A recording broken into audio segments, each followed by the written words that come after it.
أعوذ بالله من الشيطان الرجيم. بسم الله الرحمن الرحيم،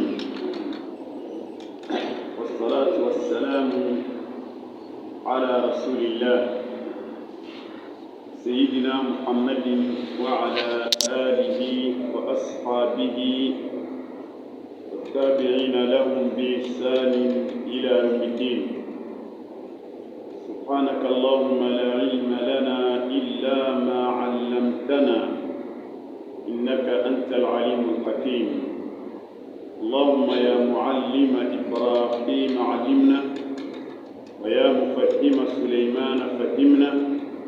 ويا مفتي داود الحكمة آتينا الحكمة وفصل الخطاب. رب اشرح لنا صدورنا ويسر لنا أمورنا واحلل العقد من ألسنتنا يفقه قولنا. وبعد إخوة الإيمان، السادة والسيدات، كافة المستمعين، السلام عليكم ورحمة الله وبركاته. والله ما تمنى على فكرة والشيطان طول ما على يا ربي أراكم وشي شيطانا أراك الشيطان كسانا أراك أنا لا أراك أن كشي شيطانا مغفر ما سينسيني على قوي كدمني على فكرة كان بسبب ما نفقد قبل أنا ما كتب بلاجري ما بارك كتب على كافيك على كما بارك على كنا يرجع يا الله على كنا الشيطان نيرويال وفي أمر ما إسلام وما يني مسافة كنيما نتشي ديني أكثر بكا محمد صلى الله عليه وسلم علم كراني سبب ماي أنا كالصحابة ونا كسدهم أني ما مي بارك مكتاسراي هو سال كما دوما بانينا الله في يا ربي الله كم فرا الله كرا جماعة جينا أن الله ندوك الله كم بلو سلامي يومانك من يزاتي الله كم فاتنوي كما كان لهم لا إله إلا الله محمد رسول الله صلى الله عليه وسلم على كوكاني أن سيجر الله على كوكجانا في الدوسي ما نينا على في كما نقوم ديكو توركو أمنا فين على كاوي كواكا على كاوي كوانا جمانكا أمي فين يهرلا ما هرب على جيني لا على كداما هرب تمنا على كفالي هرب على كوكاكا على يبني كم manja bada ala ka dambela je balma ko tami fe wal iman wala da siratul habib mustafa ala ka jon kanune na ka jon suban yali ale ka nyina ma wariya wala ka yene ambe ka wala da jorana yoro mina wala ka muhammad sallallahu alaihi wasallam ala kale ka wahayu kini aka ka kiraya dama يا مريم ولي من على بما يا أيها المدثر كف عنك إيش من دلهم فلك بريفني بلا ولي كم مسراني كه كم هو مسرا كبالا كنيانا تاما يكون ولي كتا على كدينم ونسوجاني الجنائي مامنا نفورا أنكو على محمد صلى الله عليه وسلم أما سيجيب kabiri ni forama domi ashi sampinani ni forama ko ta saka fatulima shi sampi woro ani saba ala kira muhammad sallallahu alaihi wasallam ale masigible sigili maya kanyina mala kanyina mala be kira wuli ka joy suni kili ala ka dine misiga tanye tuguna o wala anana wuli ka joy abi mo wele kana ala ka dine ma na bara indamina la damina chugumina kira muhammad sallallahu alaihi wasallam abe dugula dugumi toy makka o kafiru ka capital bi ma arabu jamana be abela dele tan non soro ma san saka hijike ko boli ba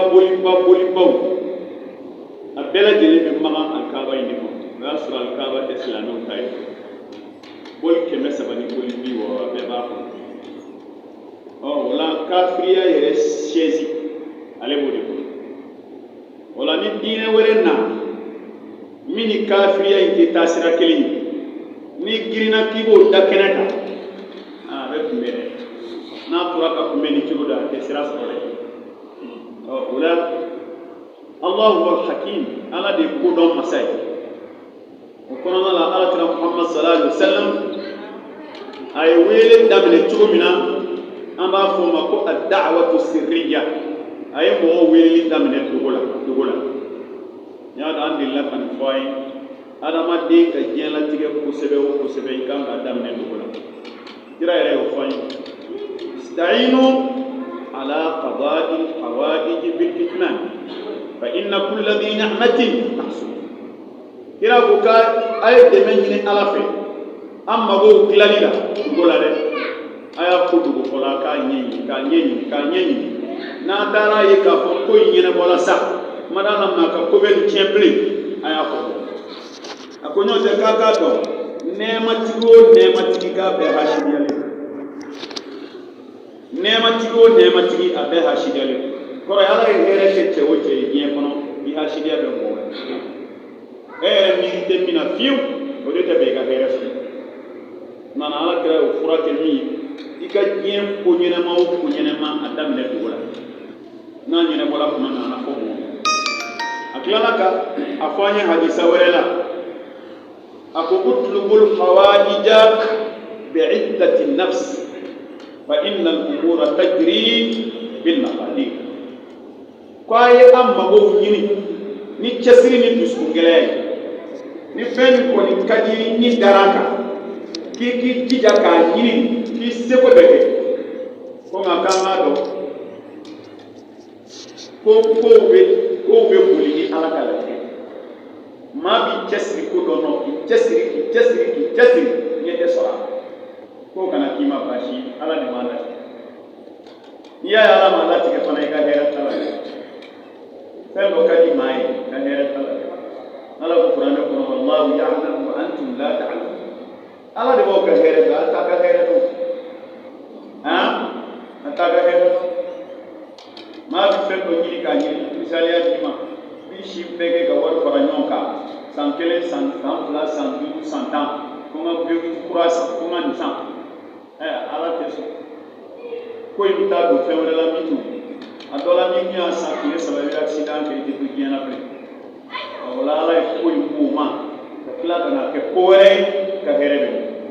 nka ala kɛra Muhammad sallallahu alaihi wa sallam ka mɔgɔw wele ka na silamɛya diinɛ ma bagan kɔnɔ a y'a daminɛ dugu la a ye san 3 de k'o la f'o ma da'watu sirriya an ka walanda tɛmɛnen in na an ko a ye maa fɔlɔ min wele ka don silamɛya la maa fɔlɔ min n'a y'o wele n'o de tubira o ko la ilaha illallah muhammadu rasulullah sallallahu alaihi wa sallam Seyda Khadija kɔrɔ ye muso de y'an bɛɛ da diinɛ Khadija de ye maa fɔlɔ ye i tubira ka don silamɛya la maa fɔlɔ dɔ min selila ala kɛra kɔfɛ ale de ye maa fɔlɔ ye fana an balima silamɛw min ala ye diinɛ in dɛmɛ n'a ka nafolo o tɛmɛnen kɔ ka bɔ yen an ko maa filanan min ni kira y'o wele sallallahu alaihi wa sallam o y'a yɛrɛ dɔgɔkɛ ye a n'a ka lamɔden a n'a denmuso Fatima ta furukɛ Seydina Ali radiyallahu anhu a ye Ali wele an ko Ali donna silamɛya la k'a sɔrɔ a si bɛ san 10 mana Ali Khadija kɔfɛ ale de tubira an y'a yira k'a fɔ Ali tubilen kɔfɛ alakira Muhammad sallallahu alaihi wa sallam a ka jɔn dɔ tun bɛ yen jɔnkɛ in a y'a kan hɔrɔnya n'a bɛ fɔ a ma ko Zayd ibn Harisata alakira y'o wele sallallahu alaihi wa sallam fana tubira ka don silamɛya la o ye mɔgɔ 3nan ye an ye nin bɛɛ kibaruyaw walawala an ka darsu tɛmɛnen na an k'o tɛmɛnen kɔfɛ ala nana alakira Muhammad sallallahu alaihi wa sallam a ye jamakulu 4 min wele o tɛ maa kelen ye o ye a yɛrɛ denmuso ye a sɔrɔla ka na ci lase a denmusow ma a denmuso a y'olu wele ka na silamɛya ma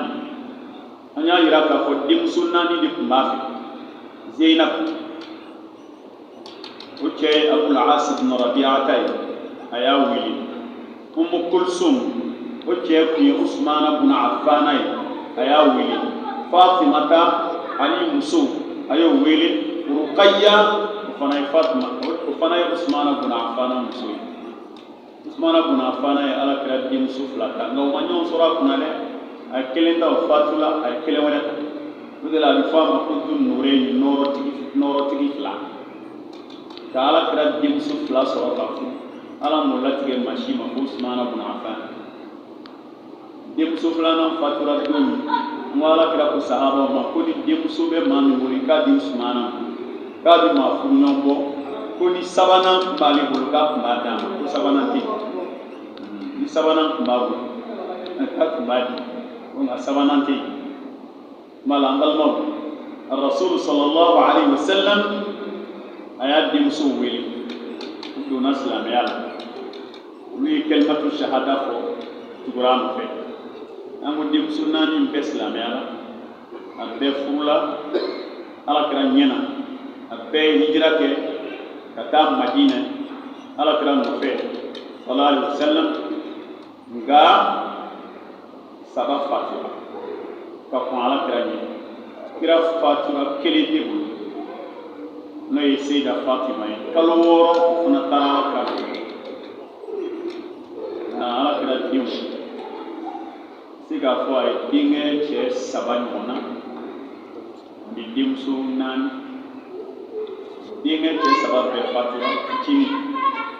denmuso 3 fana fatura o furulen kɔ denmuso 4nan Fatimata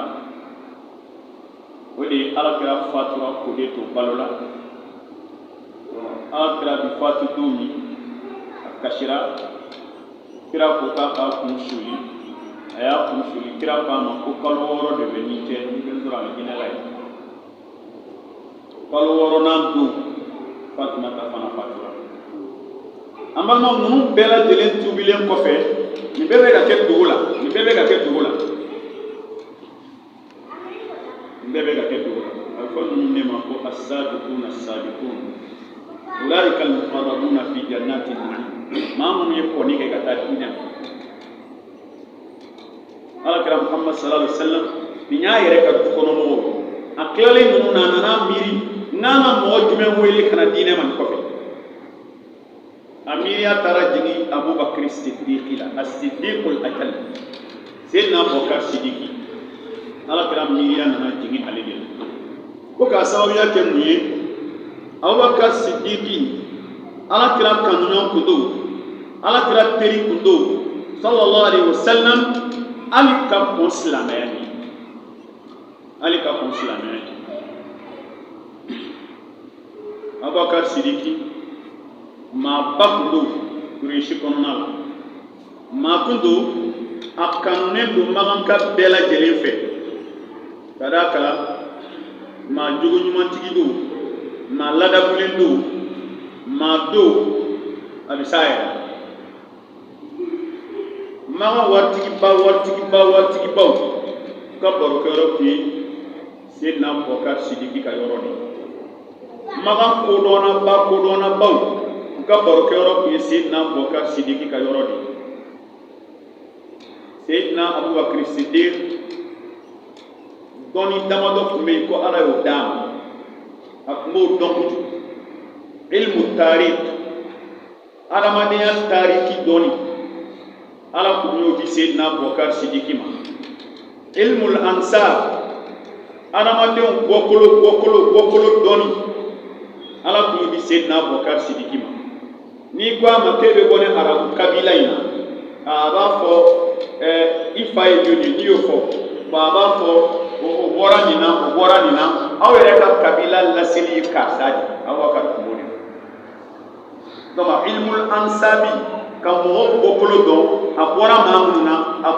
minnu na Ala kun y'o dɔnniya kalifa Seydina Abubakar Siddiqi nana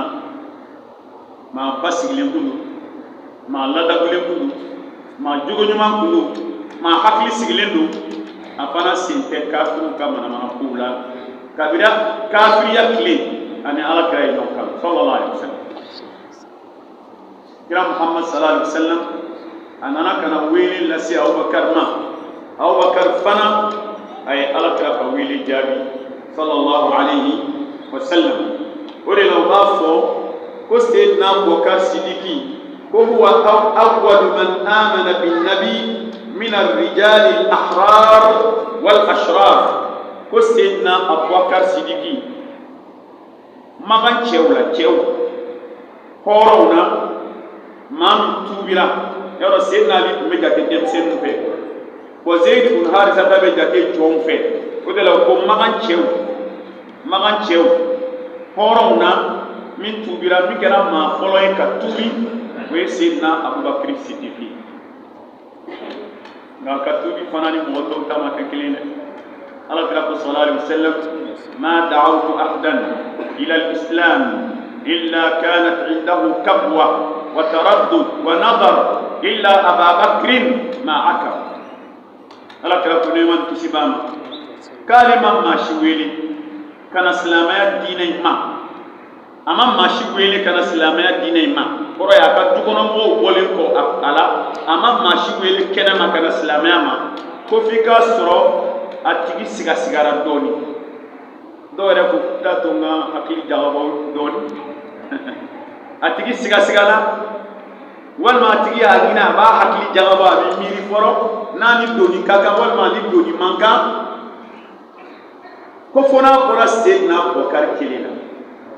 ale y'a fɔ a ye dɔrɔn direct a tuubira, k'a ma sigasiga ni foyi.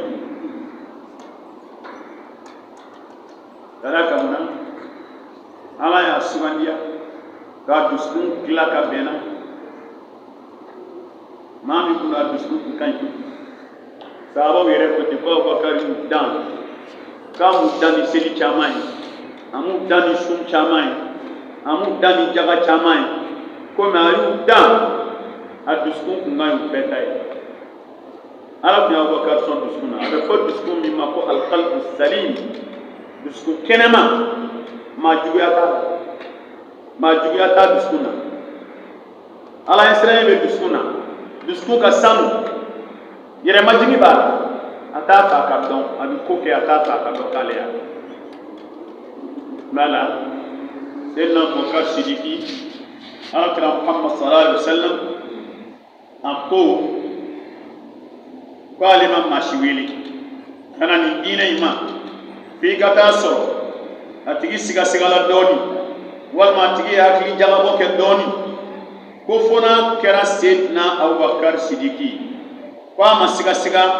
a ma hakili jagabɔ kɛ, ale ye diinɛ kuma fɔ a ye dɔrɔn a ye jaabi di k'ale sɔn. Alhamdulillah, a ye Alakira tiɲɛtigɛ o yɔrɔnin bɛɛ. Sidiq ale ta kun y'o ye, kaba dara Alakira la don min na fana fo ka taa se a ka saya ma, a ma siga a la yɔrɔ si fiyewu. Diɲɛ ko o ko mana fɔ ko kira y'a fɔ, n'a ɲininka la a b'a fɔ n'a yɛrɛ kɔni y'a fɔ kuma na tiɲɛ de, a dara kira la fɛn bɛɛ la. Nka kabako a ka ale ka tuubi, o kabako ye min ye an balimaw, kabako b'a ka tuubi la dɛ. Min ye Seydina Abubakar yɛrɛ ye, o kana rajulan mu'allafan liqawmihi muhabbaban sahla, ko maa min kun don ani maganga bɛɛ delilen don, a ko ka d'u bɛɛ ye, wa maa nɔgɔn kun don, gɛlɛya foyi t'a ka ɲɛnamaya la. O tun ye Abubakar, o y'a mankutu dɔ ye. O tɛmɛnen kɔfɛ, ko mɔgɔ min kun don kana ansaba Qurayshin li Quraysh wa a'lama Qurayshin biha wa bima kana fiha min khairin wa shar. K'a bɛ Qurayshi dɔn kojugu, Qurayshikaw bɔkolo a b'a dɔn, maa min bɛ Qurayshi kɔnɔ o bɔra bɔkolo ɲuman na, nin bɔra bɔkolo jugu la, min ye maa ba ye, nin tɛ maa ba ye, min ye maa ɲuman ye, min ye maa jugu ye, o dɔnniya tun b'a la ka tɛmɛ Qurayshi ka bɛɛ kan. Ala y'o dɔnniya di. Seydina Abubakar Sidiki kana rajulan tajira, ko a ka ɲɛnamaya baara kun ye jago ye, jagokɛla ba kun don, commerçant ba kun don. Ala kun ye jago j'a la fana k'a kɛ waritigiba ye. Seydina Abubakar Sidiki kana dha khuluqin wa ma'ruf, maa jogo ɲuman kun don wa ɲumankɛla kun don. A jogo ka ɲi, a bɛ hinɛ, a bɛ ɲuman. Seydina Abubakar Sidiki kana rijalu qawmihi ya'tunahu wa ya'lafunahu, ko min y'a ka sigida mɔgɔw ye n'o ye magankaw ye, ku caman kun bɛna baro k'a fɛ wa a ko ka d'u ye u b'a ɲini u n'a ka don ɲɔgɔn na u n'a ka di a ka duda la o kun ye sigida de i y'a faamuya b'a la maga maaba caman bɛna fɛ ka na baro an b'a ma min b'a yir'i la Seydina Bubakar Sidiki a tuubira ka fara Alakira ka diinɛ in na a ma tuubi ni nafigiya ye a ma tuubi fana ni sigasigana ye min b'o jira i la a ka tuubi la fɛn dɔ kɛra o ma deli ka kɛ maa ka tuubi la fɔlɔ Seydina Bubakar Sidiki radiyallahu anhu ale tuubilen dɔrɔn kabini a ko Alakira ma k'a sɔnna a ye kalimatu shahada fɔ k'o yɔrɔnin bɛɛ huwa bi nafsihi taharraka lid-da'wa ale yɛrɛ farala Alakira kan e ka mɔgɔw ɲini ne yɛrɛ bɛ mɔgɔw ɲini n'i bɛ ko la kɔni i b'a fɛ a ka taa ɲɛ a tuubira a ma dan tuubi ma ale yɛrɛ wulila tuguni donc kira bɛ mɔgɔw ɲini ale fana bi mɔgɔw ɲini a yɛrɛ danaya mɔgɔ ye maa minnu ye magan kɔnɔ n'a dan k'u la ko b'a n'u cɛ a yɛrɛ dan k'u jogo la dan k'u ka adamadenya la a sera o mɔgɔ damadɔ ma ka diinɛ ɲɛfɔ olu ye a tuubilen dɔrɔn a wulila ka jɔ ka se o mɔgɔ damadɔ ma Alahu subahanahu wa taala ka latigɛ kɔnɔna la cɛ 5 ɲɔgɔnna sɔnna a bolo o yɔrɔnin bɛɛ silamɛya cɛba 5 o sɔnna a bolo ale de kɛra sababu ye k'olu don silamɛya Abubakar ka baraji ka ca قل أن يهدي الله بك رجلا واحدا خير لك من حمر نعم وفي رواية خير لك من الدنيا وما فيها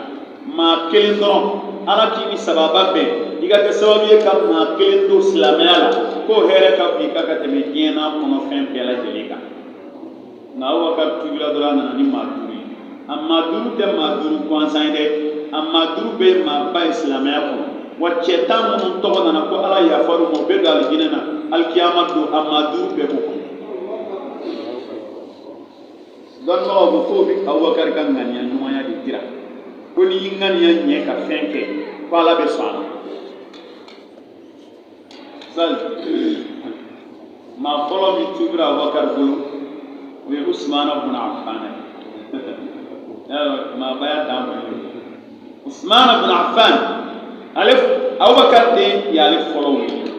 atubile atara ma folo mi fe ka ta fuyi we Usman ibn Affan o don tilema Usman ibn Affan shi bɛ san 34 donna silamɛya tugira yala Usman ibn Affan ka maa ɲumanya kɔni maa ti fɛn fɔlɔ donc o kɔrɔ ye Usman ibn Affan ale ka ɲɛnamaya kɔnɔ a ye baara ɲuman kɛ diinɛ la o pourcentage bi di Abubakar Sidiki baraji min mana d'a ma Ala b'o ɲɔgɔn na di Abubakar yala tata ale ka baraji a Usmana una baraji bɛ se ka fɛn a Usmana ye kuranɛ durusi k'a ban don o don waati bɛɛ a b'a kalan k'a jigin waati bɛɛ a b'a kalan k'a jigin ko n'a fari ko fɔni na a bɛ kuranɛ kɛ arakan 2 ye su kelen a bɛ tilancɛ kalan arakan 1 na ka tilancɛ kalan arakan 1 na Usmana ibn Affan olu ka baraji dan o la a ka ɲɛnamaya bɛɛ kɔnɔ a balola fɛn damadɔ kan kuranɛ kalan nafila seli sarakatiba bɔ nafila su Usmana ibn Affan ka ɲɛnamaya kɛra nin ɲɛnamaya bɛɛ ka Alakira ka misiri ci ka fɛrɛ a selibaw ye a y'o kɛ siɲɛ damadɔ ka kɔlɔn san k'a di silamɛw ma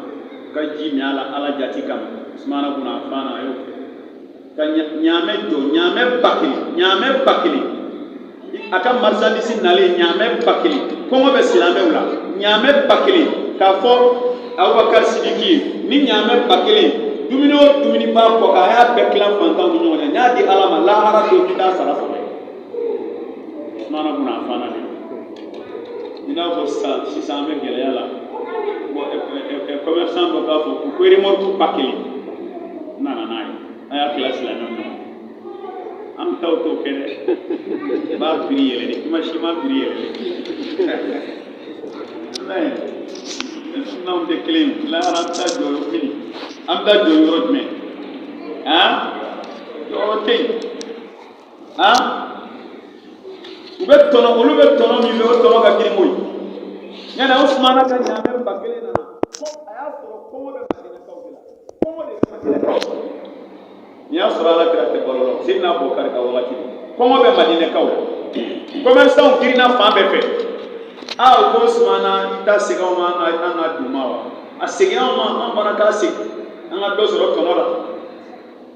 ko mana au tay bi am siga julti de pourcentage non ça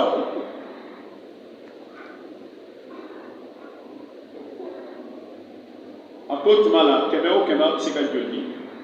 am siga drome anda ke drome wa de 1% ako ka do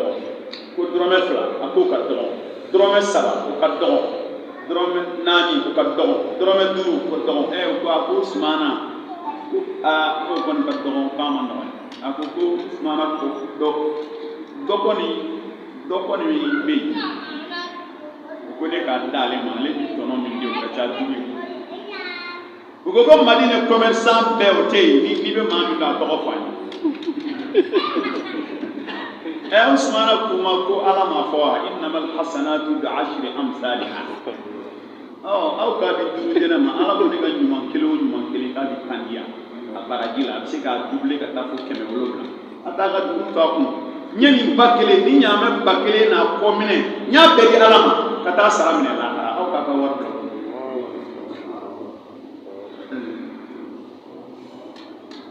ta dine tu dai ko tayi an ta jama yan dai magu saga war mo ko la hara doro be so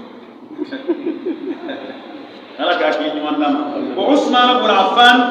maam mi kɛra sababu ye ka na n'a silamɛya la o y'a Abubakar a ye baara kɛ Usmana cɛ kelen dɔrɔn bɛ se ka Abubakar don alijinɛ hali n'a ma baara kɛ Usmana ka baara pourcentage a bɛ Abubakar don alijinɛ a nana ni maa filanan min ye kɔfɛ o ye Abdurrahman ibn Awf ye Abubakar kɔni ale tilala sa ka ko silamɛya fonisere baw la i bɛ Abubakar de fɔ ni bɔra ye bi Usman ibn Affan fɔ ni bɔra ye bi Abdurrahman ibn Awf fɔ Abdurrahman ibn Awf ale fana kun ye sɔnni n'a i yɛrɛ majigin b'a la n'a bɛ siran Ala ɲɛ Abdurrahman ibn Awf Allahu akbar a ma diɲɛ kanu tile kelen a ma diɲɛ kanu tile kelen ale de ko Alakira Muhammad sallallahu alaihi wa sallam k'a ye wele da ko mɔgɔw ka dɛmɛ ka b'u ka kɛlɛ dun ko mɔgɔw ka dɛmɛ Usman ale taara a ka so Abdurrahman ibn Awf taara a ka so a y'a nafoloba bolo diɲɛ kɔnɔ a y'a tila fila ye misaliyala ni miliyari 10 bɛ a y'a tila ka na ni miliyari 5 ye a nana o di Alakira ma e k'o fara i bolo da la n y'a nafolo tila fila ye tilancɛ bɛ so kɔnɔ e ka tilancɛ ta kira ba ma ko barakallahu laka fima a'tayta wa fima abqayta ye min di ne ma Ala ka barika b'o la k'o k'i ye alijinɛ so ye min tora i bolo so kɔnɔ Ala ka barika b'o la k'ale ko amina ko kabiri o kɛra k'ale garijɛgɛ dayɛlɛla k'a kɛ i n'a fɔ n'a ye farakuru ta a bɛ wari bɔ a jɔ fɛn bɛɛ bɛ bɔ nin kɔnɔ yan kana k'i kɔnɔ k'i bɛ wari min di mɔgɔw ma ko b'i ka wari ban maa nafa samalu min sadaka Alakira ko saraka t'i ma deli ka wari ban fɔlɔ n'a ma ji da a t'a ban dɛ ayi n'i bɛ mɔɔw sɔn wari bɛ ji di n'i b'i tɛgɛ ma kɛ la o de bɛ wari tiɲɛ kira ko diɲɛ dugu jɛ o jɛ baara bɛ mɛlɛkɛ fila bila ka jigin u bɛ dugawu kɛ ko kelen b'a fɔ Ala maa o maa b'a ka nafakati k'a ka nafolo la ka hinɛ mɔɔw la ka mɔɔw jigi tugu ka Ala ko kɛ a ka nafolo ji di k'a kɔ barika n'o y'a fɔ mɛlɛkɛw b'a fɔ amina dugawu minɛ ko kelen b'a fɔ Ala maa o maa kɛ mɛ k'i tɛgɛ datugu a ka nafolo kan a tɛ hinɛ mɔgɔ la a mɔgɔ tɛ mɔgɔ la mɔgɔ hinɛ t'an minɛ Ala a ka nafolo cɛ i ka barika bɔ a kɔ la mɛlɛkɛw b'a fɔ amina a dugawu fila minɛ de don o don a bɛ fɔ diɲɛ don o don dugu jɛ o jɛ ni dugawu fila de fɔ Abdurrahman ibn Awf haqiqatan an b'a fɔ n ko Abubakar Sidiki nana n'a ye ale tubira ka si to san 30 Usmana bun Affan ka kɔrɔ n'a ye san 4 a bɛ faamu tubira ka si to san 30 a tun tɛ diɲɛ fɛ dɛ i b'o dɔn min na Seydina Umar bin Khattab a bɛna fatu tuma min a ye maa 6 ta ko maa 6 ko a ka lajɛ o maa 6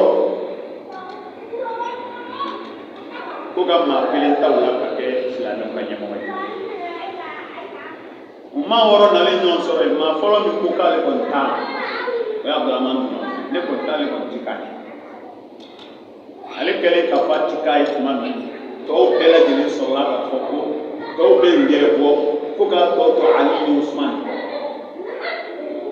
ale Abdurahmani bin Awf kelen de fana ko Ali ni Usman ma ko nin ko ti taa yɔrɔ jan a ye diɲɛ di ne ma ne bɛna kelen d'a 2 la ni ye min ta tɔ kelen ka sɔn u k'u jɛna n'a ye a ye Usmana ta Ali sɔn ale de ye mala Abdurahmani bin Awf Seydina Abubakar nana n'a ye a nana ni mɔgɔ 3nan min ye Sa'd bin Abi Waqqas Alakira bɛnkɛ ni Sa'd bin Abi Waqqas tun bɛ na Alakira b'a fɔ a ma ko hada huwa Khalid ne bɛnkɛ fɛ ko maa jumɛn ni ne Alakira bɛnkɛ kan Sa'd bin Abi Waqqas cɛfarinba kun y'u silamɛya ti sira kun silamɛya cɛfarinbaw n'i y'u jate Sa'd bin Abi Waqqas kun cɛ la a ye kɛlɛ caman ɲɛmaaya kɛ a ye kɛlɛba min ɲɛmaaya kɛ n'a bɛ dɔn o ye Ma'arakatul Qadisiya ye kɛra Seydina Umar tile la Sa'd bin Abi Waqqas ale de ye Alakira deli ka fɛn 2 ka d'ale ko Alakira ko a fɔ ko Ala ka k'a ye a ko Ala ka ciba ma n b'a ɲini fɛ sallallahu alaihi wasallam a fɔ Ala ye ko ni n da ye fɛn o fɛn fɔ duwawu la a ka minɛ ni maa ye ko kɛnɛ n'i y'a danga o yɔrɔnin bɛɛ a ka kɛ Ala kana n ye duwawu kɛ o n ye danga kɛ Ala ka sɔn a la a kana bin kelen n b'a ɲini fɛ i ka Ala deli n ye fana jihadi ka di n ye min ye kala si ma n'i y'a bɔ a kan i jɛ Ala deli a k'o fana kɛ Rasul k'a ma ko n b'a la deli ko nka n bɛnkɛ i fana tɛ fɛn dɔ layidu ta ye a ko ye mun ye a k'i fana bɛ layidu ta ye k'i tɛ haramu kun f'i ka sa o ka d'a kan haramu donna ka duwawu minɛ man di ten a ko Ala ka ciba ma n y'o layidu d'i ma kira ba banna n fana y'a fɔ Ala Ala sɔnna a taara lahara n'a y'i danga o yɔrɔnin bɛɛ o tile ti bɛn dɛ sini ti kɔnɔ dɛ n'a y'i danga dɔrɔn a b'i la n'a ye duwawu kɛ fana a minɛ n'a ye fɛn bon kala laban ka d'a kan kira y'a fɔ Ala ye Ala sɔnna sariti min dira fana ma a fana ye baara kɛ u b'u kun b'u ka dunda dɔn fɛn min bɛ taa o kɔnɔ u b'a dɔn n'anw tɛ kelen ye nana Abubakar Sidiki a nana ni Sa'd bin Abi Waqqas Alakira bɛnkɛ don a tun bɛ waso n'a ye a nana ni Sa'd bin Abi Waqqas bɛ don diinɛ la tuma min a ka dɔgɔ san 17 a si san 17 de a donna silamɛya Sa'd bin Abi Waqqas a si tun man ca o waati si san 17 b'a yira Alakira binakɛ don bɛnkɛ don nka Alakira yɛrɛ tun ka kɔrɔ n'a ye o tɛmɛnen kɔfɛ Seydina Abubakar Siddiq a nana ni mɔgɔ 4nan min ye o ye Az-Zubair bin al-Awwam Az-Zubair bin al-Awwam Zubair bin al-Awwam o ye Asma bint Abi Bakr furu kɛ Zubair bin al-Awwam Zubair bin al-Awwam ani Alakira kanimɛmaw de don Zubair bin al-Awwam ale ba ani Alakira fa olu ye fa kelen a ba ni Alakira fa ye fa kelen Zubair ba ye Sofiya de Sofiya ni Hamza de bɛ ba kelen na y'a dɔn Abdul Mutalib musow ka ca an y'a fɔ Alakira fa ani Abu Talib Seydina Ali fa olu de tun bɛ ba kelen na bon Sɔfiya fana ni Hamza de tun bɛ ba kelen na bon o Sɔfiya denkɛ de ye Zubair ibn Awam ye Zubair ibn Awam ye Alakira kanimɛkɛ de nka Abubakar den nana ye a don silamɛya ale ye Asma bintu Abi Bakri muso de Abubakar kelen denmuso fɔlɔ de dira Zubair ibn Awam a denmuso min tɔgɔ ye Asma bintu Abi Bakr o de dira Zubair ibn Awam a ye denkɛ ɲɛnama fila sɔrɔ a ye Abdullah ibn Zubair ani Urwa ibn Zubair o Zubair ibn Awam ale fana Abubakar nana n'a ye a don silamɛya la k'a si to san 12 y'a dɔn fana ye denmisɛnnin dɛ bɛɛ denmisɛnninma don ale kɔni donna san 12 ye k'a si to san 12 الثانية عشرة من عمره y'a dɔn kɔni bɛ denmisɛnniya o ye Zubair ibn Awam ye an balimaw o tɛmɛnen kɔ ka bɔ yen maa duurunan Seydina Abubakar Siddiq a nana ni mɔgɔ duurunan min ye o ye Talha ibn Ubaydillah Talha ibn Ubaydillah Abubakar Siddiq nana n'ale fana ye Talha fana a donna silamɛya la k'a si to san 13 Talha ni Zubair de tun ye teri Talha ani Zubair olu fila de tun ye teri n'i y'u yɔrɔ o bɛ ɲɔgɔn fɛ donc olu ka ɲɛnɛmaya tun ye ɲɛnɛmaya ka taabolo tun ye kelen ye ka adamadenya kɔnɔ n'u ka ɲɛnɛmaya kɔnɔna na tuma la an balimaw nin cɛ duuru min filɛ nin ni Seydina Abubakar Sidiki nana n'u ye n'i ye cɛ duuru in ta silamɛya koba o koba cɛ duuru in b'a kɔnɔ a fɔlɔfɔlɔ ye min ye mɔgɔ 10 min tɔgɔ jiginna ka bɔ sangaba la k'u bɛ don alijinɛ la mɔgɔ 10 min tɔgɔ nana ka bɔ sangaba la k'u bɛ don alijinɛ la n'i y'o mɔgɔ 10 ta nin cɛ duuru bɛɛ b'a Usmana b'a la Abdurrahman ibn Awf b'a la Sa'd ibn Abi Waqqas b'a la Zubair ibn Awam b'a la Talha ibn Ubaydillah b'a la ka Abubakar yɛrɛ fara o kan ka Seydina Ali fara a kan ka Abu Ubayda Amir ibn Jarrah k'o fara a kan ka Sa'id ibn Zayd fara a kan i y'a faamu cɛ 10 minnu tɔgɔ nana cɛ 5 in b'a la o ye kelen an y'a fɔ ko Seydina Umar bɛna fatu tuma min a ye maa 6 de jate ko maa 6 ale dan b'olu la olu ye danayamɔgɔw ye ko maa 6 u k'a lajɛ u ka kira ka silamɛw ka ɲɛmaa ta olu cɛ ni maa 5 bɛɛ b'o kɔnɔ Ali dɔrɔn de b'u cɛ ni Ali farala k'a bɛ kɛ maa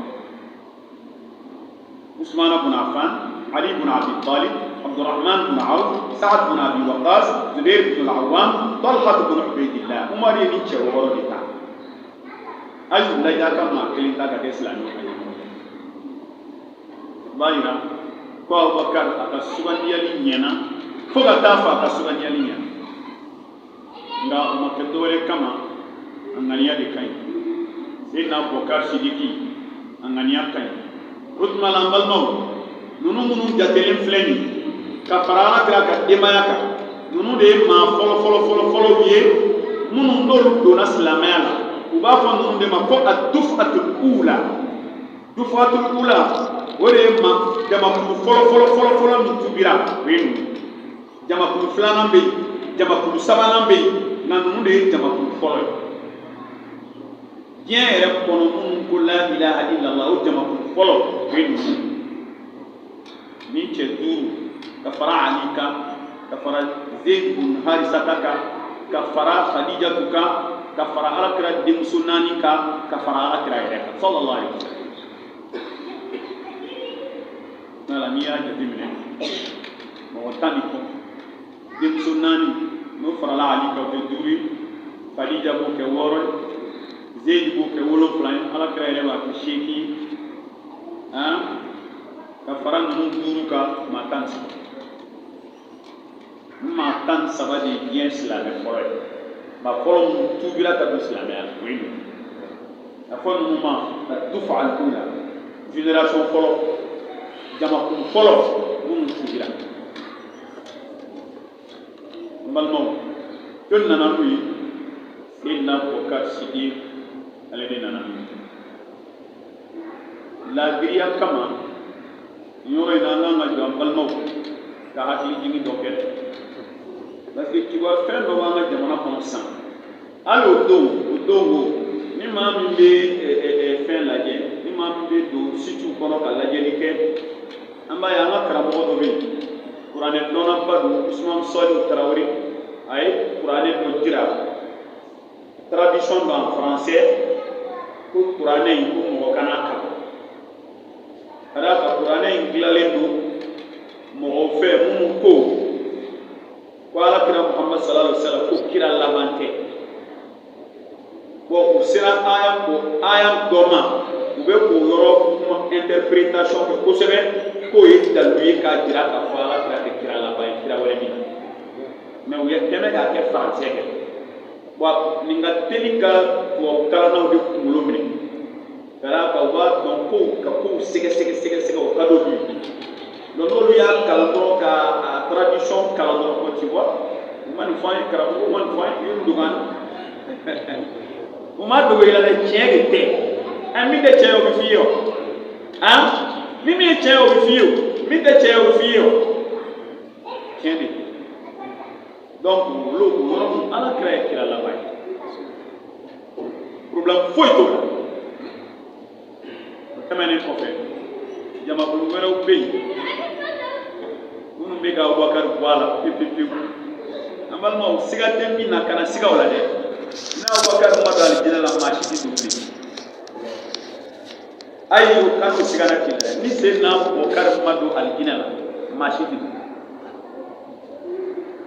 n'Ala sɔnna ni misiri wulila an b'o kɛ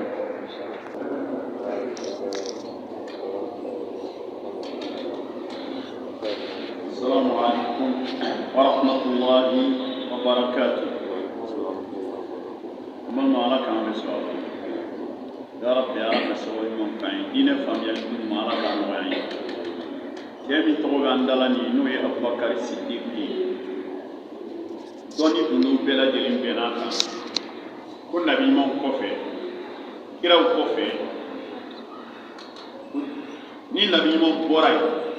ka kiraw bɔ yen ko minnu ka fisa ni dugukolo dafɛn tɔw bɛɛ ye o ye alakira mantɔn o ye anw yɛrɛ ye alakira mantɔn minnu mana kɛ ala dɔnba ye nabi ɲuman kɔfɛ olu de daraja ka bon dugukolo dafɛn tɔw ye o alakira mantɔn fana la n'i y'o bɛɛ fara ɲɔgɔn kan ko sahaba ba cɛ 4 bɛ yen olu ka fisa n'o tɔw bɛɛ lajɛlen o ye Abubakar Umar Usman Ali o sahaba ba 4 fana la Seydina Abubakar bɛ tɔw ye alakira wulila ordre la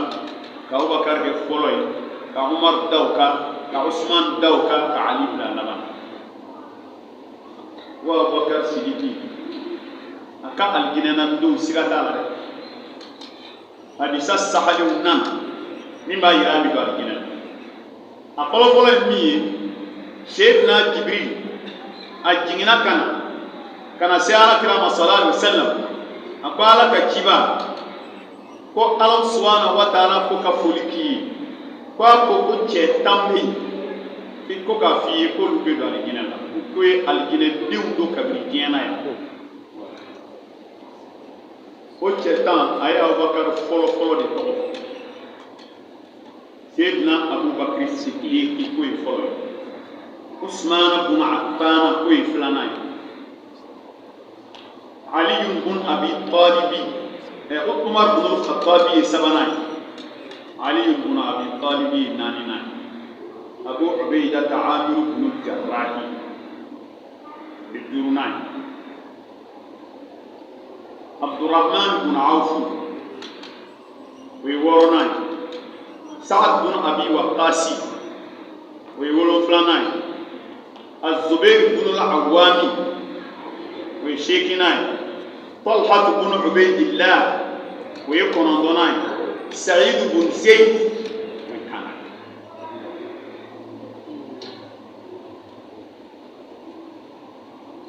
Aw kuma la kira de ye nkalon tigɛ wa bien anw ma ko in faamu dɔw ko ko ayi ko Abubakar kɛra nafigi yan'a ka sa k'a ti don alijinɛ la bilen jaa kira filila nin bi don alijinɛ la ale kuma b'o kalama ala dun ko kira ma ko wa ma yantiqu anil hawa in huwa illa wahyun yuha ko ala kira ti kuma n'a ni kuma ye n'a ye min fɔ dɔrɔn ala de y'a bolo a nɛ kan ni ko ko ye nkalon i taara yɔrɔ jan sa dɛ o b'a yira ko Abubakar bi don alijinɛ la siga foyi t'a kelen a filanan a nana hadisa sahalen na ko don dɔ ala kira Muhammad sallallahu alaihi wa sallam fajiri da yɛrɛ de fɛ fajiri da yɛrɛ de fɛ a kɛlen ka fajiri seli a y'i yɛlɛmɛ k'i ɲɛsin sahabaw ma a k'u ma man asbaha minkum al-yawma sa'iman joli sunnen don sen n'a Abubakar ko ko ne maa si ma kuma a kelen de kuma ne sunnen ala kira kuma sallallahu alaihi wa sallam joli solila ka sarakati bɔ bi sen n'a Abubakar ko a ma ne a ko rasul ko sallallahu alaihi wa sallam jɔn taari ɲɛ da banabaatɔ dɔ kan yan'a ka se yan sen n'a Abubakar ko ko ne jɔnni farala janaja kɛla dɔ kan k'u ka janaja kɛ an y'a faamuya b'a la o kɔrɔ ye saafo jiginnen kɔ ka se fajiri ma jɔnni ye janaja ko kɛ sen n'a Abubakar ko ko ne a ye ɲininkali fɛn o fɛn kɛ Abubakar y'a bɛɛ jaabi kira ko ko nin ti dafa nin fɛn minnu fɔlen nin tɛ dafa maa si la tile kelen fo ala k'o don alijinɛ kɔnɔ i bɛ alijinɛ kɔnɔ Abubakar kira filila nin kuma in fana de la a filila nin na a ma fi a ko sahabaw ma don dɔ la ko alijinɛ donda ka ca ko ni min kɛra selikɛlaba ye dɔw bɛ don seli da fɛ dɔw bɛ don su da fɛ dɔw bɛ don jaga da fɛ dɔw bɛ don sarakati da fɛ a y'a jate k'a jate Seydina Abubakar ko a ma ko ala ka ciba ko yali maa kelen tɛ sɔrɔ yen min bɛ don a da bɛɛ fɛ wa ni wele kɛra yɔrɔ o yɔrɔ a bɛ laminɛni kɛ yen ala kɛra ko Abubakar k'o bɛ sɔrɔ fo n b'a jigin ala k'o kɛ yen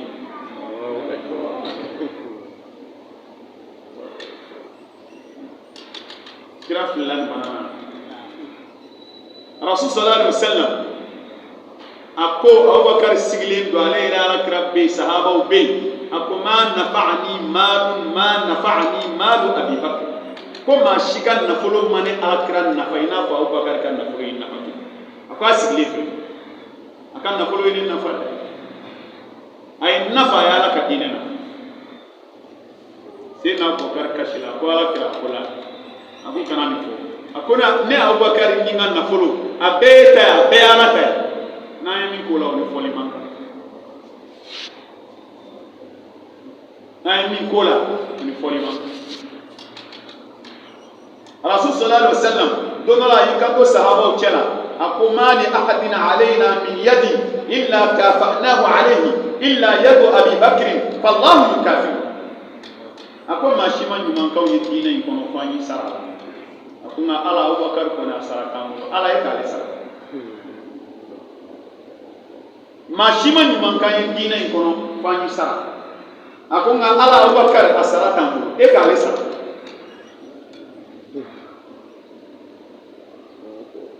wala an balimaw mɔgɔ bɛ mun ɲini sa a tɔgɔ nana kuranɛ kɔnɔ yɔrɔ o yɔrɔ ko fo k'a bɛɛ yɛlɛ yɛlɛmɛ cogo tɛ na ثانية اثنين إذ هما في الغار إذ يقول لصاحبه لا تحزن إن الله معنا ويرى ما توفى ala de ordre di kirama ko magam blay kata madina ko nga fa sahaba yi ku ka blay afa sahaba yi ku ka blay kata iku so sahaba yi ko li dan no bita ubi kata Seydina Abubakar ma manana ni sara ala kirala ko kira ne yɛrɛ b'a fɛ ka taa sallallahu alaihi wasallam kira b'a fɔ e k'i jɔ fɔlɔ e taali ya Mariama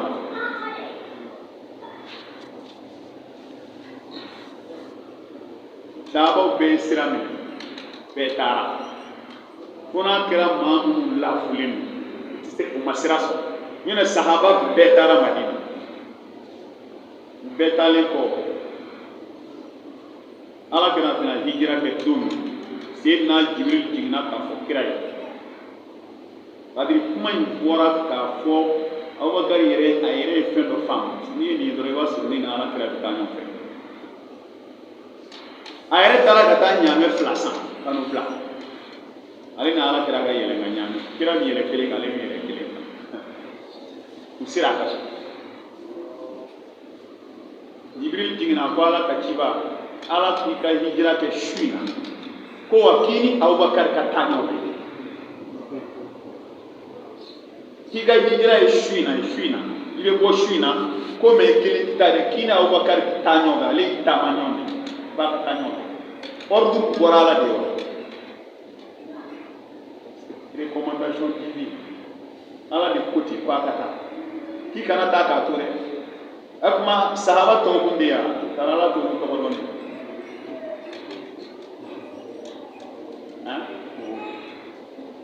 midi tile waati tile gan Ala kira nana Abubakar ka so an b'a Aisha bi k'a la k'a sera ko Abubakar ma ko ni mɔgɔ o mɔgɔ bɛ so kɔnɔ a bɛɛ bɔ kun bɛ Abubakar ko la i denw dɔrɔn de bɛ maa si ko tuma na a ko tuma Ala ye diɲɛ di ko n ka hijira kɛ bi su in na ko mɛ ko n'i ka taa ɲɔgɔn fɛ ko n kana taa bi ko ne de ye nin taama ɲɔgɔn ye n'a Abubakar ko a ma ko Ala ka ci b'a la Jibril ye n dan tɔgɔ yɛrɛ de ma a ye n tɔgɔ fɔ Rasul ko a ma ko a y'i tɔgɔ yɛrɛ de fɔ ko Ala y'i tɔgɔ de don a kɔnɔ kan an b'a Aisha ko Abubakar jɔlen kasira ko kaba Ala y'ale da a ma maa nisɔndiyalen kasitɔ ye n'o ko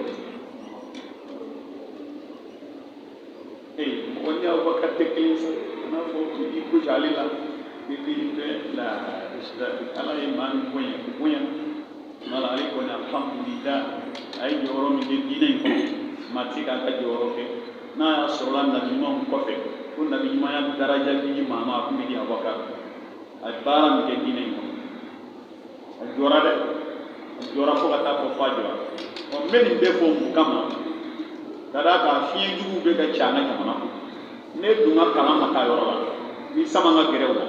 ka nin fɛn o fɛn wa si tɛ tiɲɛ ye n b'a Abubakar yɛrɛ bi ta n'a ye nin kɛ a ye nin kɛ aw b'a kɛ mɔgɔ ɲuman ye maa ɲuman tɛ koyi a ye Ala kira yɛrɛ janfa a ye Ala kira denmuso janfa a ye Seydina Ali yɛrɛ janfa a ye Ala kira ka kiraya minɛ o la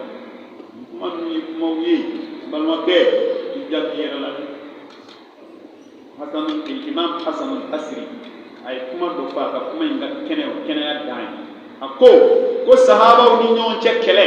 u ye bamuru ta ka ɲɔgɔn fagaw bɔra a la a ko ye Ala ka kiti di u ni ɲɔgɔn cɛ sahaba ninnu bɛɛ Ala ka maa ɲumanw donc n'u y'o kɛ u ka ko b'a la u y'a kɛ ni cɛsiri de dɔ ye hakilila dɔ de ta dɔ ko k'o tɛ cɛsiri don cɛsiri ba n'a a ni sababa bɛnna baraji 2 n'a filila baraji 1 olu de ka muru ɲɔrɔkɔrɔ ɲɔgɔn joli la ko a ma k'an ɲɛna ko an kana sɔn an nɛn ka nɔrɔkɔw joli la n'anw ni ma ye muru t'a la kaban mun b'an nɛn dun ka koya an ka se anw bɛ min dɔn Ala kɛra ka sahaba la a sanfɛ f'a duguma a bɛɛ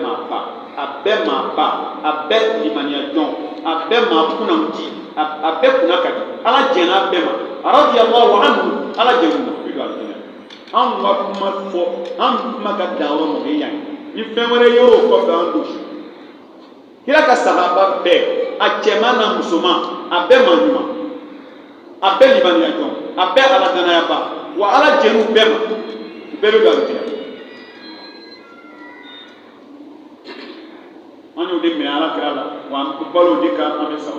ni kuma wɛrɛ yela min t'o ye an tɛ ɲɛ dɔn an bɛ Ala deli Ala k'u bɛ sa faamuya don Ala k'u di hali an ka diinɛ Ala k'a tanga n b'a ɲini Ala fɛ hakilila jugu minnu bɛ ka kɔfɛ ka don an ka jamana kɔnɔ Ala k'an kisi silamɛya tiɲɛ Ala k'a jira an na n'Ala y'a jira an na Ala k'an balo a kan fɛn min ye nkalon ye Ala k'o jira an